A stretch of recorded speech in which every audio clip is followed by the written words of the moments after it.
Hi everyone! So today I've been taking care of this little guy. So it originally came without pedals and with this kind of shifter, which is the first time I see this. It's the UFO type of a shifter. It's meant to control both front and rear derailleur in one go, but I couldn't get it to work, so I decided to switch some parts.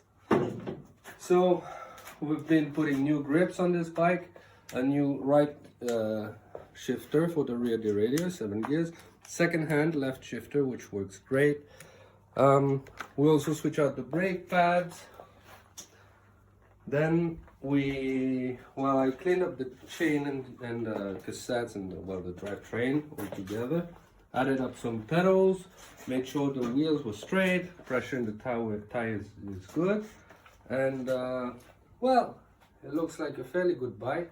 So in terms of if I were to price this in terms of labor, it would amount to 142 euros. And in terms of parts that have been added, 83 euros, which makes a total of 225. But I believe I'll only find a buyer for this bike if I put it down to let's say a bit less than 200 euros. And hopefully I'll find a buyer this year. Heppa!